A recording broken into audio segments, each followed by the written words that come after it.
welcome back to a new episodes of Yogis on the Road.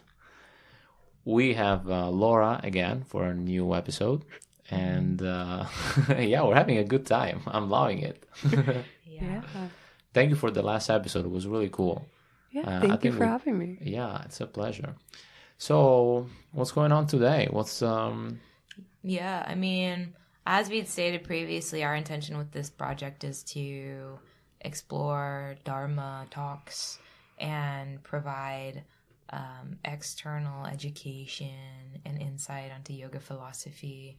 And Laura is a philosophy teacher of yoga, and something that Laura takes into her daily life in her yoga practice is an understanding of Hindu mythology. And so I guess I'm curious, Laura, if there are any prominent Hindu stories in your life that you've been reflecting on that kind of inform your perspective in the material world. Yeah, for sure. Kind of like you mentioned, the mythology has really had a huge impact on me. Chanting and mantra in general has been a very powerful practice for me. And I think as a teacher, sort of initially and even still now, the hardest part was really trying to convey how powerful those practices can be without misunderstanding, because I think there's a lot of misunderstanding around the mythology, but also Hinduism in general. It's not a polytheistic religion. It's a monotheistic religion. What would be misunderstood? I think a lot of people consider the different deities that are mentioned within many of the mantras as kind of, worshiping different gods and all that kind of stuff, which can be off-putting for some Westerners particularly. And really within Hindu philosophy, the one plays the role of the many. And these kind of characters or these deities are really just representations of different kind of archetypes that different people kind of play or take on throughout all of this.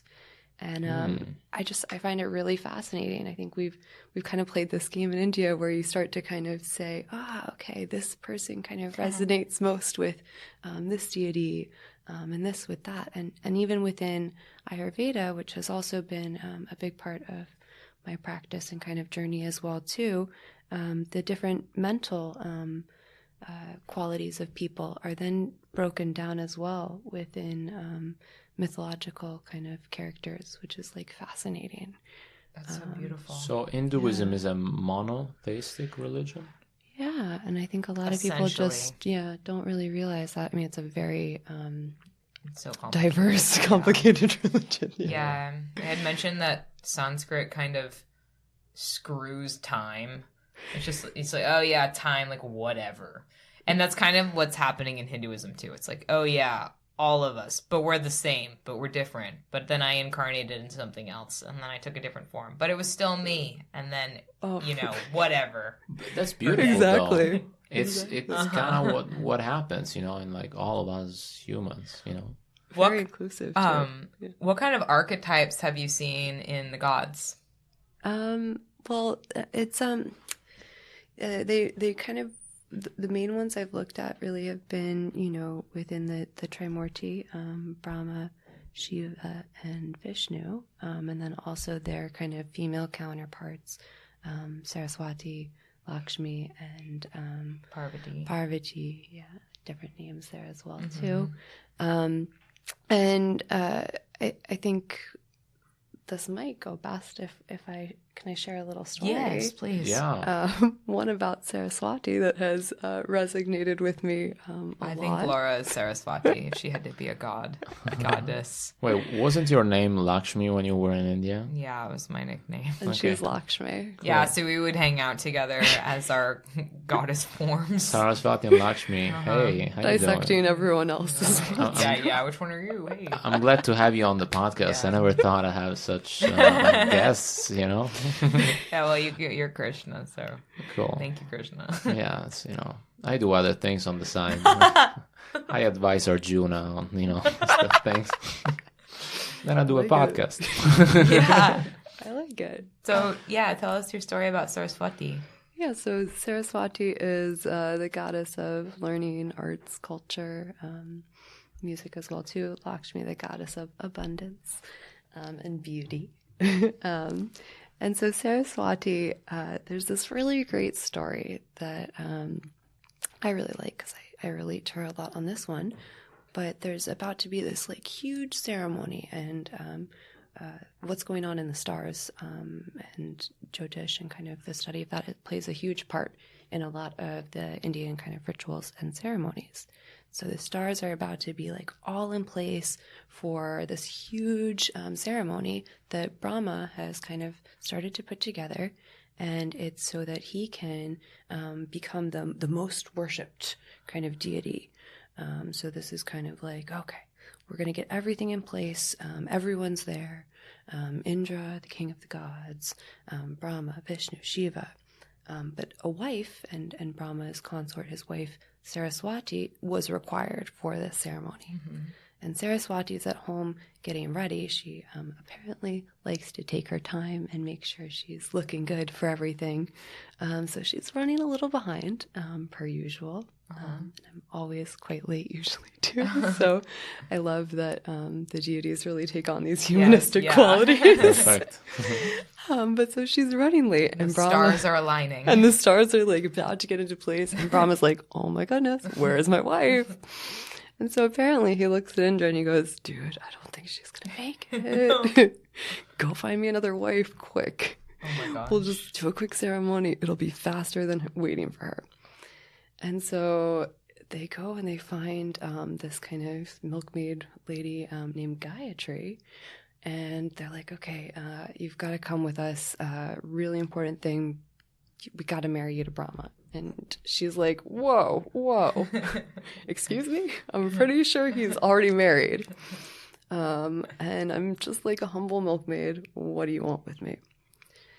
Basically, Indra's like, no time for rush or to explain. We got to go. So they basically quickly marry Brahma to Gayatri.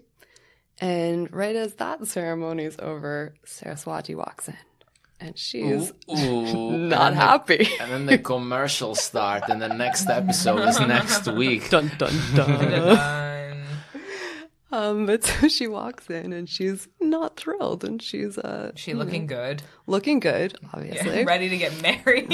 Ready to go. And she's like, so, what's going on here, guys? You guys married? What happened? And she's keeping it cool initially. And Brahma thinking, okay, maybe she's not like too pissed yet. This is fine. Yes, we had to do a quick ceremony. We thought you weren't going to make it. So sorry. In fact, she didn't make it. I mean, and so she looks at him and she goes, okay, well, it looks like the stars are falling into place now. And I'm going to take a moment to utilize the star power and curse everyone here for taking part in this terrible event. And so she looks at Brahma and she goes, you, my dear husband, for trying to replace me, I curse you to never be worshipped in temples throughout India. Oh my gosh. Except for one day a year. And so this is one of the versions for why he's not so much worshipped in India. True story. He's not worshipped in India. Slap. Then she looks at Shiva and she goes, Indra as well too. She looks at Shiva and she goes, and you, my dear sir, for helping take part in this ceremony, you'll have wives moving forward, and but they will take their own lives. And so this is then seen with the story of Sita and Ram in the Ramayana. Oh, sorry, with Sati and Shiva earlier on. And then she looks at Vishnu and she goes, and you will have a wife, but she will be taken from you, and you will have to travel across foreign lands to save her. And that's the The one that's Ramayana, Ramayana played out with Sita and Ram. And then she also cursed Indra as well too. And then the twist of the story is it kind of ends and she's meets up with Gayatri and she's kind of like, high five, girl. And then Gayatri kind of absorbs back into her after kind of she says, moving forward, people will say your mantra in search of enlightenment. And we have the Gayatri mantra as well too. The Gayatri mantra, there's one version of the Gayatri mantra, and that's the introduction to our podcast. Woo, close the circle like that. Wow. Mind blowing. There's other stories for the mantra too. But I like so what's the symbolism of this story, or why do you like it? Well, I like it, one, because Girl power. girl power Totally, for sure there. yeah. But there's a few aspects. One is kind of Brahma was maybe getting a little greedy there. Like, I want everyone to I just worship get me. every wife ever. I don't care what, like, I just want people to worship me. So even if my wife's going to be late, I'm going to replace her kind of thing. Because I wanted to ask you, like, it's Yeah. interesting how, like, these gods have very human, features, so they have ego as well. Yeah, they make mistakes too. So I think that's what I love about the mythology. Yeah. It's not so like strict and like if you do something wrong, that's it. Because they went through stuff too, and it's those lessons that really teach us. If we don't ever get anything wrong or make mistakes, how are we going to ever learn anything? So I think that's a really interesting aspect of the story. I also like that Gayatri and Saraswati are one and the same. And even this is kind of how I've learned to view the world through yoga philosophy as well too, is to see everyone as kind of an aspect of the divine. And it's whatever we see externally is a representation of what's going on internally too. So I think that's kind of a nice twist to the story as well. Yeah. Nice. That's a pretty cool story.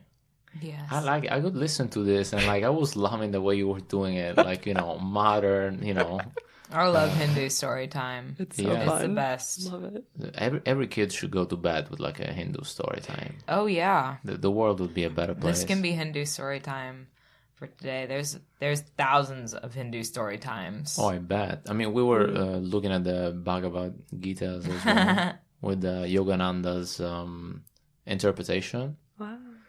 It's really interesting. I love interpretations by Yogananda. He's so...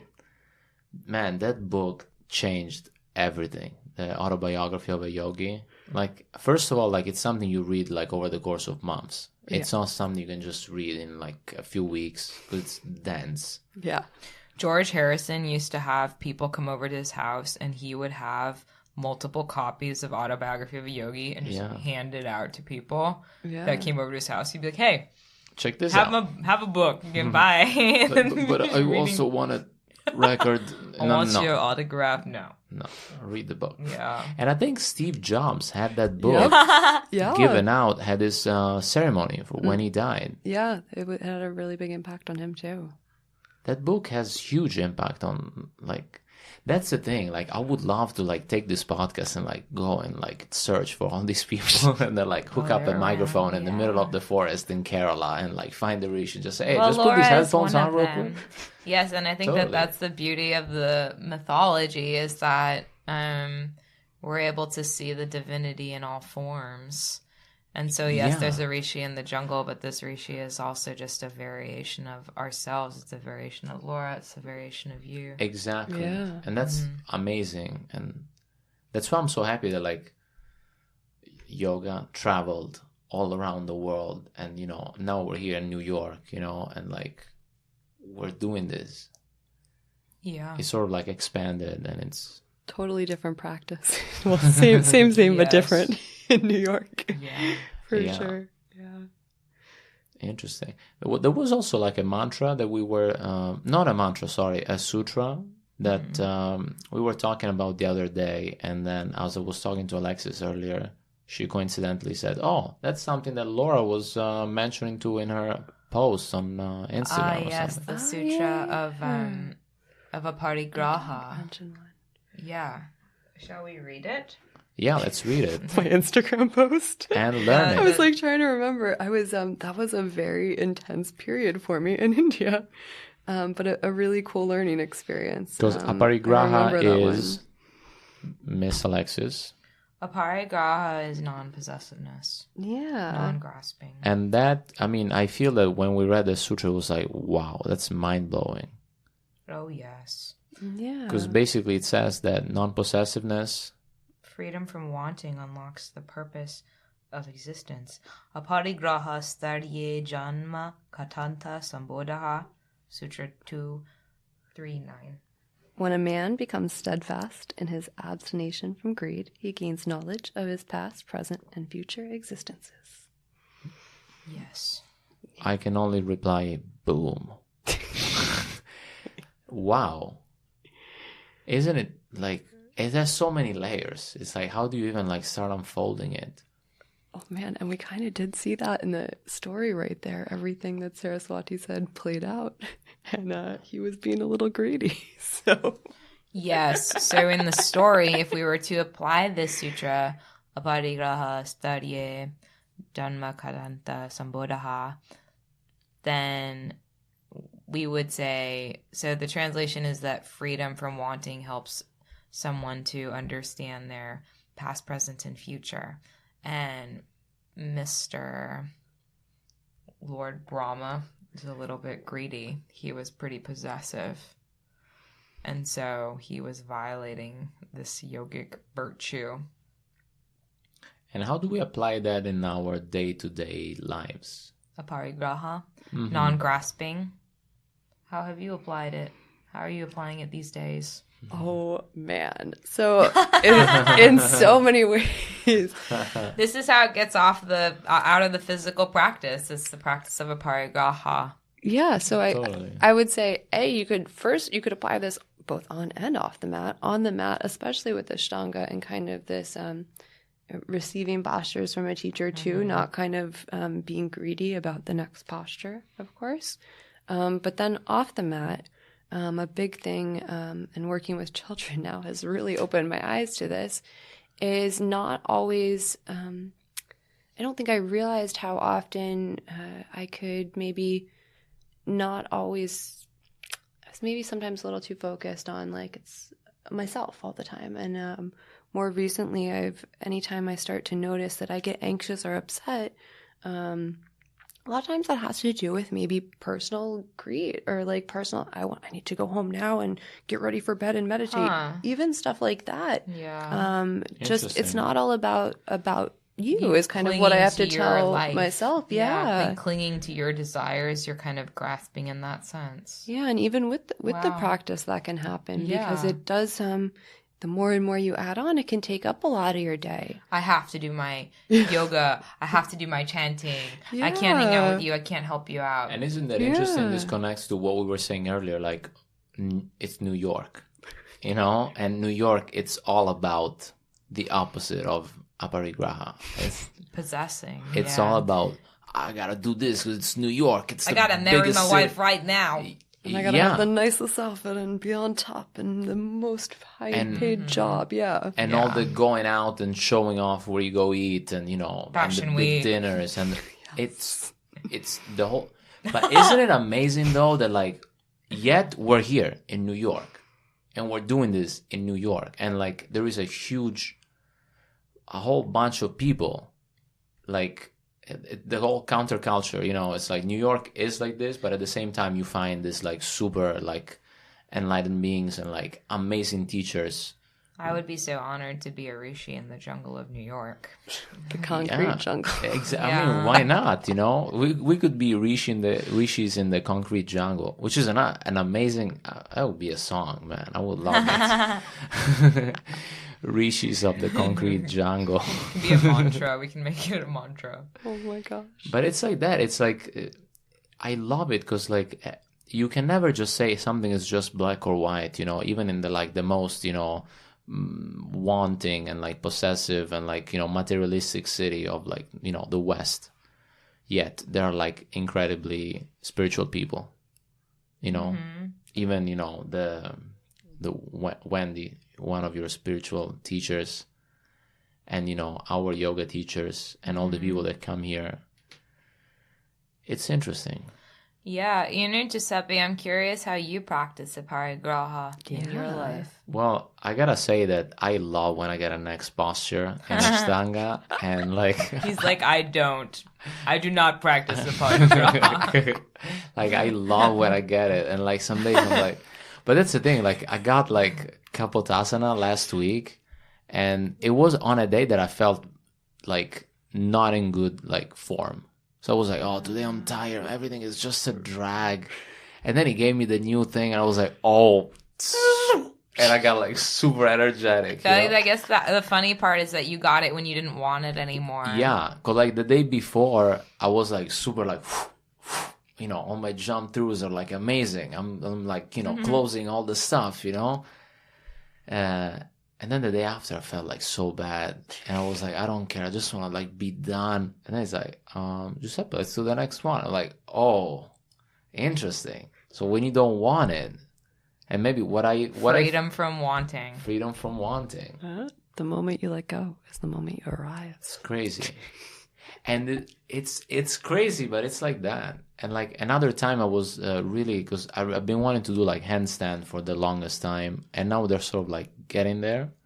But like at the beginning, I remember we were with I was Jeffrey, our other instructor was there, and we'll have him, spoiler alert, on the podcast in a few episodes. And I kept on like not coming up and falling, and he was like, Giuseppe, just take a breath. Just give this to God. Just offer it to God and see what happens. And some days you make it, some days you don't. It's no problem, really. Just do what you can today. I did that. I centered and I said, okay, God, this is for you. And poof, I went up. And then I went down and it was done, But even if I didn't manage, who cares? It's true. Just offer it, and it's beyond you, and see what happens. No attachment. So yeah, I try to. It's hard. Yeah, it is difficult. I mean, it's non-possessiveness, trying to not get the next goal or the status symbol, which I guess for you is a handstand. For now, yeah, I'm a simple-minded person. We all are. I just want to stand on my hands, and I'll be happy. Yeah. But it's hard. I mean, because like, I don't know, like I came to New York because I wanted things, I want to make money and have it like, a materialistic life. And that's what propelled me to come to New York. But then while I was here in the whole journey, then it turned into something completely different. Yes. And I mean, that's also things with drugs. Like you have them to fill a void of something that you want, but you can't grasp. So you just like shut yourself. And that's what they do. It just like cut and box up your whole like emotions. And I remember when I quit, I cried a lot. Like the first months, it was just like crying for the most ridiculous things. I mean, I cried watching Kung Fu Panda when he becomes the Dragon Warrior in Kung Fu Panda 3.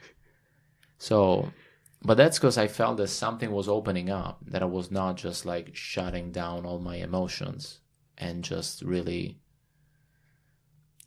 allow myself to feel, which is scary at times. For sure. I still have crying spells. Yeah. But they're like quite healing now, and it's really, really crazy. Kind of all these things that come up as you begin to kind of observe everything that's happening around you, and kind of the patterns and the kind of signs that we're given. Everything's here for us. We just have to kind of open up to it and be aware. So. Yeah. Yeah, I feel that everything that needs to happen happens. I have no doubt about that anymore. Like I see signs of God showing me this is the right path, like everywhere. Yeah. I don't have to because my whole thing was forcing things.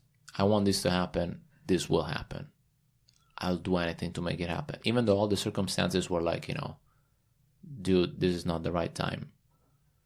And now I'm sort of like letting it go, and I say, if it's meant to be, it will be. If it's not meant to be right now, then just, let it go. A lot of trust. Yeah, I think that's one of the most, there's a lot, one of the more beneficial aspects of the practice. And that's one of the greatest gifts I feel that I've gotten from it as well. It's, trust. Yeah. Trust.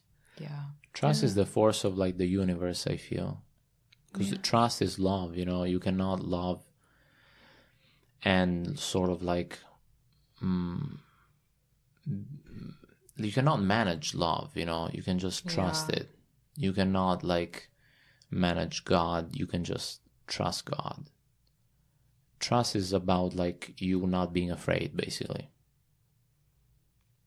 Because right? Yeah.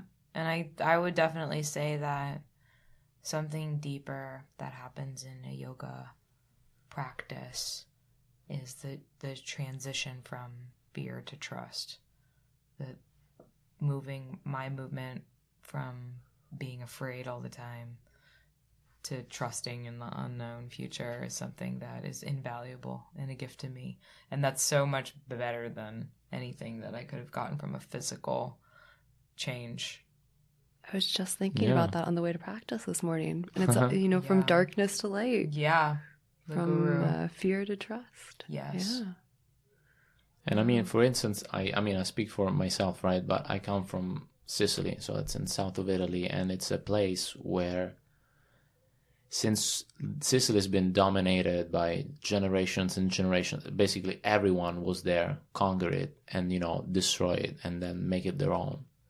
So like the Sicilian person now is the most mistrusting being, because from Princess Bride. Yeah. The Sicilian. What they used to say all the time? This is inconceivable, or something like that, right? And it's like breaking away from that and like, like letting go of like my whole upbringing, in that regard. It's been an interesting process because like everybody, and I see like with a lot of my family members, like the first thing is like, you don't trust it. They present you with something. It's like, this is a scam, 100%. I'm like, what if it's not? Yeah. What if, this is your spiritual stuff. It's, it's a scam. I'm like, maybe it's not. Like, you don't have to be so afraid, and you can just like open up and try things. Yeah. Yeah. I mean, maybe we can continue to talk more about the transformation from fear to trust in our practices. Yeah, that'll be a nice topic of discussion. Yeah, that'd be wonderful. From fear to trust, yeah. It's kind of what happens in Star Wars. Yeah, it basically happens in everything. Every story ever. Yeah, it's all that, it's the journey of the hero. It's from, fear to trust and all-encompassing love. Yeah. Cool. Well, yeah, thank you so much, Laura. Thank you so much for thanks for story having time. me. Thanks, I love this. Yeah. Awesome. Thank you. And thank you guys for your openness and receptivity.